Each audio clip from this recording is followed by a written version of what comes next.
What's up, you guys? What's good? Welcome back to my-ish hour channel. It's yours. Yeah, but you're like in my video, so it's like a little bit yours. Okay. But welcome back. Thank you for tuning into today's video. Today we're going to be doing a newlywed Q&A. I asked you guys over my Instagram what questions you had for us as newlyweds. We've been married for a little over a year and we got some responses, and I really like doing Q&As. Do you like doing Q&As? Sure. I really like doing Q&As. I think they're fun and they're, what's the word, engaging, because it's stuff that you ask. So let's start with our question. All right, so first question, how do you combat awkwardness with opening up to your partner when you move in together? Okay, so go ahead and start it off. Well, I feel like there wasn't a lot of awkwardness as far as opening up, because since we were like good friends and had a good relationship before getting married, there wasn't anything that was like a secret or like I'm ashamed of or something like that. But for me, I feel like it was like a shock when like he got out of the shower the first time. Our wedding night, he got out of the shower and I was like, oh, there's this naked man like right in front of me. Because at first it was, you couldn't see each other naked. Like you take a bath, close the door, you go to the bathroom, close the door, like all of that. And now it's like, boom, like this naked body just standing there like it's just normal. Yeah. So that was like my initial reaction. It was like, oh, like I forgot, like this is okay now type thing. I'm trying to think of how you're, wording the question. You saying opening up to your partner when you move in together. So I'm assuming that you're kind of going towards, sexually, I'm guessing. When you mean opening up, because hopefully you had already opened up to your partner, before you all got married or engaged or anything like that. I mean, just be natural with it, I'm sure. I mean, I don't have to tell you how to act when the time comes, but I mean, if you're friends already, it shouldn't feel awkward. It should feel natural. It might feel, I don't know. For women, it's probably different. For men, it's definitely different. So, yeah, I don't know. Just don't make it awkward. Just talk about it. Yeah. I mean, you're still two normal people, two normal sexual beings, so you're gonna have to communicate and talk about it, each other's needs and whatnot. So, the more, I feel like if you're more uptight about it and the more pressure you put on yourself, it's gonna show, and you're gonna see in your partner's face how, like, man, why are they so uptight? Like, why are they change all of a sudden? They should still be the same laid back. They know who I am. I'm not gonna, I'm just gonna be the same person. We're just having, we're just married now. We're just having sex now. So no big deal. Just, So hopefully that answered the question. Yeah. Number 2. I don't know. How do you resolve conflicts? We play rock, paper, scissors. I love playing rock, paper, scissors. Especially when it comes to, like, I don't know, doing the dishes or certain chores or stuff like that. Saying, I don't know, give an example. Like, okay, it's your turn to load the dishwasher. No, I don't want to load the dishwasher. Right on the spot. Rock, exactly. paper, scissors. Not even playing with them. So majority of the time I win. Whatever. I had a good winning streak for a minute. I'll let you win. You let me win so you could do the dishes? Yeah, I know. Whatever. See, she would have never thought about that. That's reverse psychology.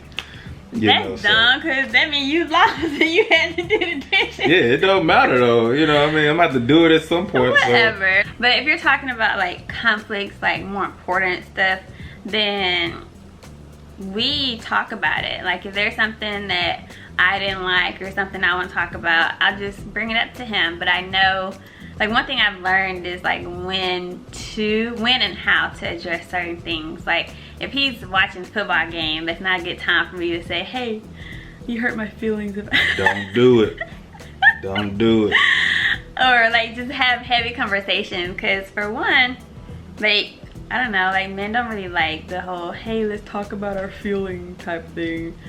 So just understanding like when and how to approach your significant other? Well, I don't mind talking about, you know, feelings or whatever, but that's not my thing. But I know that's your thing, you know, so But I have it's to a make a marriage thing. Like you have to talk about. no, your but it's feelings. more of a, you know, a gender thing. Like females like to talk more about, you know, feelings and emotions, whereas men don't. You know, so when those conversations come up, it's like, okay, let me go ahead and talk to you about it right now because I don't want to drag it out and I don't want you to get even more emotional. So we'll go ahead and talk about it and squash it instead of, you know, letting it fester. Yeah. You know, and I know with me, it's something it's a thing I've come up with just to forgive quickly and to try to resolve conflict quickly, because I know the devil, he's moving and he wants to keep that strife in your marriage. He wants to keep that separation. You know, so no matter how tough it is, you know, sometimes it be tough, you know, when I know that she's in the wrong, or when I know I was wrong, but I still have to apologize about it. It's like you really have to just confess and just be like, okay, get it over quickly. Because if you just sit on it, you're like, man, nah, you're going to think of reasons of why you shouldn't, you know, apologize, or why you should just be petty, you know. But if you go ahead and just do the right thing immediately, you'll be good. You don't have to worry about it. It's already resolved. You don't have to, I don't know, you have to cry about it, or make sure your spouse is, I don't know, overthinking things, you know. So it's quick to put those emotions to bed. You know. Yeah, so next question. How did you adjust to sharing spaces? You can answer that one first, and I answer the other one first. Like when she moved in, man, it was definitely a shock, man. It was more dishes. Hated that, because I hate dishes anyway. Then when it comes to the bathroom, Jesus, bruh. When it comes to the bathroom, man, we gotta, man, it's crazy. You got hair everywhere. Hair's getting clogged. I clean up my hair when I finish doing my hair. That'd be you picking your hair out. That'd be all over the counter. Yeah, but still, you know, it's inevitable to find a woman's hair anywhere. Something. Usually, it might sound gross. You know, usually, you know, if I drop some food on the floor and I can pick it up really quick, it's a 5-second rule. Don't judge me. You've done it. You know, I'll pick it up and I'll get ready to eat it, and it got tons of hair, like a hairball, literally on my food.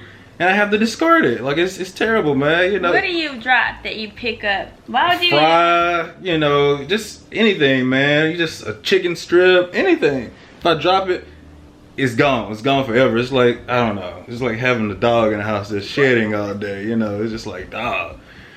But you know, it's all good. It comes with the territory, I guess. You know. And aren't you glad I have hair? yeah, I'm glad you have this long, beautiful hair. Go on here, shake a little bit. Long, beautiful hair, you know, and what else was I gonna say? No such thing as draw space when it comes to the bathroom. You know, it's just all of her space pretty much, and whatever. It's crazy. You know, I probably have a couple of sections where I could have stuff stored. You have a but whole drawer. It's mixed in with her stuff as well. You know, but it's all good though. You know, it's just stuff you got to get used to. What about you? I feel like the only thing for me is there's more stuff that I have to pick up and clean, because I like stuff to be always in a place, always like the floor be free of clutter, counters be free of clutter. And so I feel like that's an adjustment, having someone's stuff just always at a place. And if I wait for him to put it away, that may take some time. So I just have a certain time when I want to do things, which is a whole 2 weeks. Yeah, but it'll get done, you know. So that's why I was used to, you know, you both have, you know, preferences on when you want to have your own stuff done, you know, pretty much. So I know me, I'm kind of like a laid back, all right, I'll get to it in a minute. Her, she's like a, all right, when are you gonna get it? You know how when you're living on your own, you can just get to it whenever. You don't have that voice in your head saying, you know. So it's like, man, all right, let me go ahead and get this up before she gives me that stare, and I'm just sitting here like, all right, so whatever, you know. So I don't know. And when it comes to bed space, we have a king size bed, man, you know, and I'm used to just sleeping on one particular side of the bed. So usually I would probably say on an average night, there's probably about 80% of the bed that's just wide open, just plenty of space. And I'm on the edge of the bed about to fall over every night, just because, you know, I can't stretch out. I can't do any of that, because if I do, I'm probably elbowing her in the chin or something like that, something crazy. That's probably the biggest adjustment for me, and actually making an effort to, you know, be more, all right, you can come over here. I'm going, you know, because I be hot when I'm trying to go to sleep. I'm trying to get cooled down, and I'm trying to just relax and just feel good, get in that spot, get in that space, you know. But no, it's crazy, but it's great too. It's great too. How did you stay encouraged in waiting on God to see your husband? So I kind of talked about this in my testimony video. I shared that when I met him, I was not actively looking for a spouse. Like, I was good being single, and I was at a place where I was just so in love with God, and I just wanted more of him. And that's when he came along, and we became friends. So I think for anyone who's like waiting for their husband, I think you should stop. If you are like constantly thinking like when he's gonna come, like looking around like, all right, is that him over there? I just met this guy at Kroger, like, is that gonna be my husband? I think you should put all your focus in God and what he has you working on at that time, because during that season, like, that's when he'll present to you who like your Mr. or your Mrs. is. And so that's what I would say about that. Just a similar situation. Like, all of my friends were married, you know, and I was just kind of on the sidelines. Not all of them, but most of them. And I was kind of like on the sidelines, like, all right, where my chick at? You know, just looking around. You know, just hopefully waiting that God is going to deliver soon, you know. So luckily he did. Well, thank God he did, not luckily.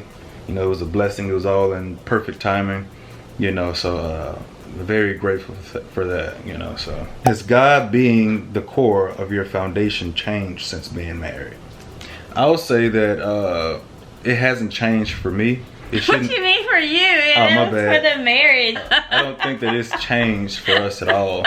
You know, it's always the core of your relationship, no matter what. You know, you should build friendship off of, you know, your salvation and how your relationship is with God. That should translate over into your relationships, all relationships pretty much. How you carry yourself on the job, how you carry yourself when nobody's looking, how you carry yourself when you're amongst old friends and your girlfriend, your in-laws or whatever. You should never change. You should always be true to yourself and the spirit that dwells within you. I always use my relationship with God as like my foundation and the principles that I live by. I agree. I mean, that is it. I mean, it is like it's not like we just left God at the altar when we said I do and was like, all right, we got each other peace. Yeah. Because I mean, without that, like, the marriage would be nothing. Like, you don't have anything, like any foundation. You don't have anything that's keeping you grounded or that you use as a reference in how you treat your spouse. How do you respond to people, like he was saying. So that, like, always having Jesus, it makes it easier to have that as like where you're pulling from. Even like in situations where you don't really feel like doing something, well, the Bible says to treat my spouse like this, even if I don't feel like it. So not okay, I don't feel like being around you today, so I'm just gonna forget every single word that the Bible says or every single vow that I said at the altar.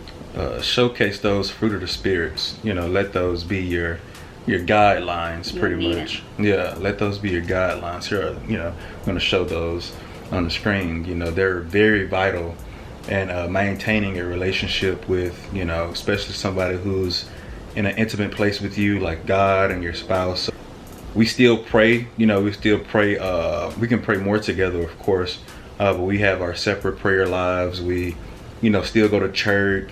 Nothing's really changed. You know, it's still good. It's still a fire for God, for sure. It's still a fire to do what he pleases for us to do, of course, you know, and just try to maintain and keep, you know, living a saved life, you know. So yeah, I can imagine like being married without God. Like, that just seems so exhausting and so sad, and I just couldn't. Oh my goodness. Mean, it's just, I don't know, just a life of like sin and filth and I don't know, just uncleanliness.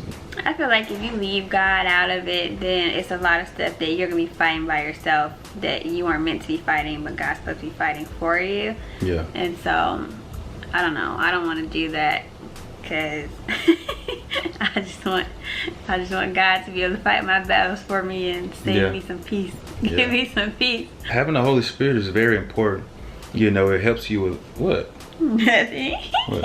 I mean, it is. Having the Holy Spirit is very important. Gonna die. Alright, we gotta hurry. Oh, okay, go ahead. How many questions we got? How did you two decide to manage and merge your finances together? We kind of like, we made a budget and I don't know. So we pretty much just combined our accounts, you know, put everything in one. Having that separate, you know, stuff is kind of divisional. You don't want to create any kind of division in your marriage. You know, just have a very clear budget and have a lot of communication. You know, because if you don't, then you're gonna have problems. One person likes to shop, one person likes to buy fast food. You know, you have to have an understanding and stick to it, and be truthful with yourself. You really have to be truthful with yourself and how your habits are and how your partner's habits may be. You know, and reveal those things, because if you're not honest with yourself or each other, then it's gonna be terrible. It's gonna be terrible, man. So I don't know, but for each his own. For each his own, man. Statistics say, like, based on research, like it says that this is what I've seen and I've heard. I'm not a research expert on this, FYI, but it says that more marriages have problems when you keep your finances separate versus combining it. Being together, was it hard at first? Is it still hard? I think we kind of answered this one with the over the awkwardness thing. So it's not hard. I love it. Yeah, I love staying with her and getting to see her every day. Yeah. You know, it's still surreal at times. You know, I just wake up and I'm like, oh, this beautiful woman is, you know, still laying beside me. You know, or I get out, I be at home doing some stuff and she walks in the door and it's like, oh, what's up, man? You good? What's good? What you doing? Yeah. What's up? You know, so it's very refreshing. It's an exciting feeling, you know, to have, you know, just to see each other every day. You know, even when you're probably not in the best of moods, you have somebody there always to, you know, uplift you and pick you up and give you a hug. Yeah, this one likes the hugs. You like hugs too? Yeah, I do. You know, so yeah. But I don't know, man. It's awesome. You know, I feel like it's definitely a privilege to have a great marriage and have somebody that you click with and just really adore. You know, so I feel like it's just important to get each other. You know, because if you don't, man, if you have no communication, it's not gonna last at all. But definitely take the time to select your person, handpick them. Make sure they're handpicked, man. Be picky. You know, don't worry about what everybody else is saying. You the one that gotta live with the person. You know, so forever, ever. Yeah. So. All right, so our camera's about to die and that was our last question, so great timing. I hope you guys enjoyed this video. I like Q&As, like I said before. If you have any more questions, please leave them below, or you can send them to me on Instagram. My Instagram is below. If there are any videos that we haven't done that you want to see, just leave a comment and let us know. Okay, so it just died and it came back on for 2 seconds. So anyways, thank you guys for watching. We'll see you later in our next video. See you guys. Bye.